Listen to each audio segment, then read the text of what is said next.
ஒவ்வொரு நாளும் உணவும் உடையும் தந்து பாதுகாத்து வந்தீரையா. பாதம் அமர்ந்து நான் உன் குரல் கேட்கும் பாக்கியம் தந்தீரையா. ஒரு நாள் உண்டு, அது கர்த்தருக்கு தெரிந்திருக்கிறது. அது பகலும் அல்ல, இரவும் அல்ல, ஆனாலும் சாயங்காலத்திலே வெளிச்சம் உண்டாகும். சகரியா 14:7 வாசிக்கிறோம். பிரியமானவர்களே, ஒரு நாள் உண்டு, அந்த நாள் கர்த்தருக்கு தெரிந்திருக்கிறது. அந்த நாளில் நம்முடைய வாழ்க்கையில் ஒரு பாதை உண்டாகும், ஒரு வெளிச்சம் உண்டாகும் என்று கர்த்தர் சொல்லுகிறார்.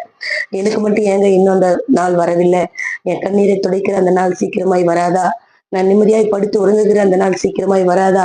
நான் கடன் இல்லாமல் வாழுகிற அந்த நாள் சீக்கிரமாய் வராதா?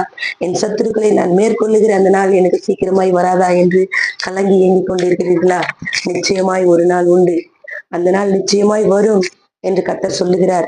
அந்த நாளில் நிச்சயமாய் நம் கவலைகள், கண்ணீர்கள் எல்லாமே மாறி நாம் சந்தோஷமாய் இருப்போம். கர்த்தர் நம்மை ஆசீர்வதிப்பார்.